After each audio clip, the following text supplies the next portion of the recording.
on peut trouver le propos démagogique, même s'il n'est pas tourné vers le nationalisme, des discours à la nation allemande tenus par Fichte à Berlin en 1808, et déplorer que Hegel n'analyse pas dialectiquement l'histoire du langage et la nécessité de sortir des sémantismes assoupis ou de créer du neuf dans le discours. Mais il faut y voir, outre un embryon de polémique avec Schelling et avec les modes kantiennes, une conviction de fond quant à la nature du système qu'il veut exposer. Je vous préviens que dans le système philosophique que je vous propose, vous ne trouverez rien de ce déluge de formalisme. À certains égards, il se rapprochait par ses propos des jugements de Goethe sur la philosophie elle-même. Mais en réfléchissant aux catégories du discours philosophique, il était de plein pied avec la question phénoménologique des limites successives rencontrées par la conscience en quête du vrai, souvent bloquée dans cette quête par les séduisantes notions de l'entendement et du bon sens, et amenée à les déborder ou à produire d'autres concepts. On note qu'il ne se départit pas de ses conclusions dans ses propres créations verbales. Outre l'aptitude bien connue de la langue allemande à la création spontanée de termes par combinaison et suffixation développée d'éléments ordinaires, nous verrons que les concepts principaux de Hegel, et pas uniquement être en soi, être pour un autre, rapidement entrés dans le registre des imitations parodiques, empruntent directement à la langue la plus simple. On perçoit dans le même temps un fond quasi mystique, voire kabbalistique dans cette confiance faite au langage. Hegel aimait encore présenter la création de l'univers comme énonciation de la pensée absolue et le retour de l'univers en lui-même comme sa perception, de sorte que la nature et l'histoire devenaient le médium, lui-même disparaissant en tant qu'être autre entre les actes de parler et d'entendre. L'évolution qui anticipe ainsi la cristallisation accélérée de l'année 1805-1806 favorisait l'intégration cohérente de tous les champs d'intérêt et d'activité des années antérieures. Pensée du phénomène religieux, connaissance actualisée dans le domaine des sciences de la nature, de l'histoire, de la philosophie et de la philosophie de l'histoire, de la logique, de la réflexion sur le droit et sur l'État, préoccupation politique au sens large. Et simultanément, elle lègue dans cette masse un certain nombre de contradictions, plus ou moins identifiées et réfléchies. Dans cette phase de cristallisation lente, selon un schéma de croissance en continuelle évolution, Hegel fait ça en permanence à l'expérience phénoménologique de ce qu'est la conscience d'un objet en quête du savoir certain de la vérité de cet objet. Les multiples composantes de la vaste partition symphonique intérieure entrent en résonance globale et demeurent obsédées par celle-ci jusque dans leur développement le plus idiosyncrasique, et ce avec une puissance telle que la conscience en question pourrait presque vivre à l'écoute permanente de ce cœur immense comme le prodrome d'une folie menaçante dont il faudrait sortir par la production d'une œuvre qui débarrasserait Hegel, momentanément du tout insistant au point où il en était de son histoire, avant qu'il puisse en reprendre l'étude dans le cadre d'un grand rangement rassurant dans l'encyclopédie 1817. Une fois réglée la question de la logique 1812, il est tout à fait symptomatique que Rosenkranz, lui-même détenteur de documents qui depuis ont disparu, se garde bien d'exposer dans les méandres de cette période un processus continu débouchant sur la phénoménologie de l'esprit. Il se contente de camper le vaste bassin de ce fleuve improbable en signalant quelques versants et certaines prairies quasi poétiques. D'autres recherches plus philologiques identifient au semestre d'été 1802 l'important travail de philosophie du droit et de la société déjà évoqué, édité par la suite sous le titre « Système de la vie éthique », assez proche de l'essai quasi contemporain sur le droit naturel. Un premier cours de logique et métaphysique au semestre d'hiver 1802-1803, poursuivi au semestre d'été 1803, accompagné d'un exposé de toute la philosophie, pour lequel un compendium imprimé était annoncé. Un cours intitulé Système de la philosophie spéculative au semestre d'hiver 1802-1803, un premier système rédigé en 1803-1804, qui expose entre autres, outre une réflexion sur le langage, une première dialectique de la reconnaissance, un congé pendant l'été 1804, à la fin duquel il fut enfin nommé professeur sans salaire grâce aux bons offices de Goethe, de nouveau un cours sur le système de la philosophie au semestre d'hiver 1804-1805, puis un autre sur le droit naturel assorti d'une reprise du cours logique et métaphysique pendant l'été 1805. Il est probable que la rédaction de la phénoménologie avait déjà commencé au semestre d'hiver 1805-1806, où est annoncé un cours de mathématiques pures, un exposé de Real Philosophie, et enfin un cours d'histoire de la philosophie. À l'exception des mathématiques pures, la substance de ces cours semble assez proche de l'œuvre finale.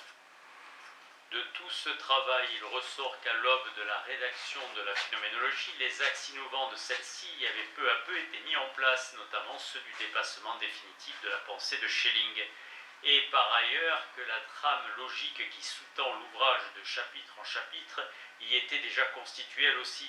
Certains tableaux comparatifs reconstruisent aujourd'hui une adéquation quasi terme à terme de la logique et de la phénoménologie. Deux ensembles majeurs du corpus hegelien édités dans le premier tiers du XXe siècle ont ainsi acquis le statut d'œuvre préparatoire à la phénoménologie. La Real Philosophie, évoquée ci-dessus, dont le manuscrit fut édité par Johannes Hofmeister en 1931, et la logique dite d'Iéna, dont le manuscrit, malheureusement très incomplet, fut édité en 1923 par George Lasson. Mais c'est toute la production antérieure qui doit être subsumée sous cette notion sans doute inadéquate de préparation, sans négliger le fait que Hegel enrichissait considérablement ses notes de commentaires oraux et de digressions qu'il avait encore en mémoire quand il se mit à la rédaction de l'opus. On peut même postuler que bien des éléments de la phénoménologie n'avaient pas été préparés à la manière d'ingrédients et y sont surgis malgré une si longue genèse de façon imprévisible. L'opus. Le livre tant attendu, un gros octavo de 870 pages, paraît donc en 750 exemplaires au printemps 1807 chez Gebhardt à Bamberg et Würzburg, après une histoire éditoriale relativement mouvementée qui explique le grand nombre de coquilles. La liste d'errata en fin de volume et quelques variations dans les intitulés intermédiaires. Phénoménologie de l'esprit était au départ le sous-titre de la première partie d'un opus présenté comme système de la science. Avant de quitter assez brusquement Iéna pour Bamberg, Hegel avait intitulé son cours du semestre d'été 1807 Logique et métaphysique, précédé d'une phénoménologie de l'esprit tirée de son ouvrage Système de la science, première partie. Outre les circonstances historiques de la rédaction et de la parution, que résume l'épisode légendaire d'une visite impromptue des soldats français autour du 14 octobre 1806, jour de la bataille victorieuse d'Iéna, chez un professeur, Hegel, qui n'aurait eu que le temps de cacher son manuscrit dans la poche de sa robe de chambre. La genèse matérielle du livre fut affectée par des désaccords avec l'éditeur. Hegel était en guerre avec l'éditeur imprimeur qu'il soupçonnait de mauvaises intentions. De son côté, celui-ci se plaignait sans cesse du rythme impraticable des envois du manuscrit et menaçait de tout lâcher. Le contrat initial fut refait le 26 novembre et le tirage prévu revu à la baisse. Enfin, il faut évoquer la situation personnelle particulière dans laquelle se trouvait Hegel depuis qu'il était confirmé que sa logeuse accoucherait au printemps d'un enfant, d'un fils longtemps dissimulé au regard des lecteurs par les biographes et les éditeurs allemands de son œuvre. La conjoncture tendue entre les soucis d'argent, l'attente de la naissance et la situation d'urgence créée par la guerre peut expliquer le fait que l'ouvrage publié en avril 1807 ait été limité à la seule phénoménologie. L'exposition proprement dite du système de la science, l'objectif premier de l'auteur, étant remise à plus tard. Mais le rapport est dû aussi à des facteurs intrinsèques, à ce que le livre était devenu, rendant à la fois nécessaire et possible la rédaction d'une longue préface, si longue qu'elle s'est imposée depuis comme une sorte d'ouvrage autonome, souvent utilisé pour introduire à la philosophie de Hegel en général. Le titre, cette histoire et ce report vont poser sur le sens qui fut donné au titre lui-même. Il ne désigne pas ce que l'école phénoménologique du XXe siècle a compris sous le terme de phénoménologie en l'associant fortement à l'étude de la perception, ni non plus, malgré une parenthèse sémantique indéniable, ce que le premier utilisateur du concept, Johann Heinrich Lambert, désignait directement en intitulant par ce mot nouveau la quatrième et dernière partie d'un nouvel organon paru en 1764, entendons une doctrine de l'apparence, concluant un ouvrage de réflexion sur la désignation du vrai, qui comportait 3 autres parties intitulées exotiques, dianoiologie, alétiologie, sémiotique. Chez Hegel, le sens est global et se confond presque avec celui de sa méthode philosophique. Comme pensée des alternances d'immédiateté et de médiation dans le processus de connaissance du vrai, toutefois dès lors qu'il s'appliquait à l'esprit, der Geist en allemand, il n'était pas dépourvu de connotations théologiques susceptibles, il est vrai, d'un retournement spinoziste du côté de la nature. La phénoménologie est chez Hegel la science du phénomène, non pas la science expérimentale de tel ou tel phénomène objectif particulier, mais la science spéculative de la connaissance elle-même. Appréhendée et s'appréhendant dans son apparition progressive, à l'occasion de ses expériences successives, combinée au mot esprit sur un mode quasi paradoxal sans qu'on sache si le génitif de l'esprit est subjectif ou objectif. Une mutation sémantique l'éloigne cependant assez tôt de la psychologie du sujet connaissant et l'entraîne du côté de l'histoire, loin du mythe pentecôtique, de la manifestation immédiate de l'esprit dans des langues de feu, ou si l'on veut du phénomène absolu.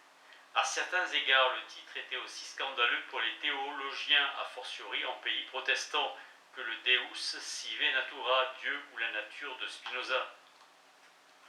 Comme Hegel l'explique dans son introduction en combinant les mots Zweifel, le doute, et Verzweiflung, le désespoir, comme perte totale de la confiance, la phénoménologie étudie pas à pas le long processus douloureux de dévoilement pour la conscience de ce qui est en vérité l'expérience progressive de tout ce qui est trompeur, incomplet, séducteur, mais aussi mort ou dépassé dans le rapport de la conscience des hommes à ce qui est.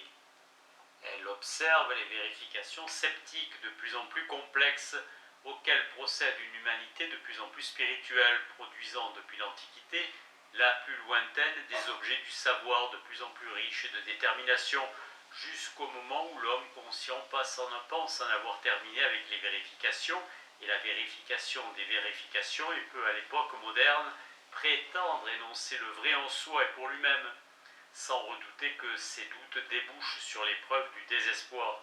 La quête du vrai est une vieille affaire de la philosophie. Mais Hegel commence par penser la vérité de la quête en tant que telle, y compris dans son sens psychologique. Il est question ici, un siècle avant Freud, de désir, de pulsion, de production imaginaire, de censure et de refoulement, et tout cela dans une histoire du sujet. La phénoménologie penchée sur les expériences apparemment contingentes et impures de la conscience pourrait sembler une démarche empiriste, mais elle est d'emblée conçue comme dépassement des données de l'expérience et comme passage dans et par les expériences désespérantes à une plus grande pureté et substantialité du savoir. C'est à ce titre qu'elle prend la place, pour les invalider pratiquement, des préliminaires à toute formulation du savoir requis par la philosophie critique. Elle n'examine pas préalablement les conditions de possibilité du savoir vrai et la nature de la certitude, mais se jette à l'eau pour savoir nager. Réfute performativement la notion de préalable en se déclarant elle-même d'emblée scientifique et débouchant sur une connaissance de plus en plus absolue, non relativisée par un préambule critique excluant la chose en soi du savoir. Hegel explique du reste dès les premières pages que c'est au contraire la démarche kantienne qui mérite le nom d'empirisme et suggère qu'elle régresse sous son manteau d'abstraction verbale déroutante vers la philosophie de Locke. La seconde moitié du livre de l'esprit peut sembler pompeuse et vaguement théologique en regard de cette patiente besogne, si mens, dans l'annonce en latin du cours de 1807, n'est pas spiritus. Geist en allemand connote beaucoup plus directement encore la spiritualité chrétienne, voire le clergé. Der Geistliche est un ecclésiastique, à ceci près que si esprit détermine phénoménologie, phénoménologie détermine aussi esprit. L'esprit est ici un principe spirituel à l'œuvre d'un bout à l'autre d'un processus menant à la science. mais d'abord présent sous différentes figures déterminées que le philosophe moderne distingue comme autant de moments partiels. La première étant la certitude sensible de la conscience naturelle, une espèce de croyance naïve, et la dernière qui contient et dépasse toutes les autres, et à proprement parler n'en est plus une, étant le savoir absolu. La science qui ne doute plus, une fois le long voyage d'apprentissage parvenu à son terme. La phénoménologie ne se penche pas sur la vie psychique immédiate, qui sous le nom ordinaire d'âme est l'état de nature primitive de l'esprit, sans être une figure de la conscience énonçant un jugement, antérieur donc à la disjonction conscientielle de l'esprit en sujet et objet. L'âme est la substance psychique et l'esprit en puissance avant l'expérience du voyage.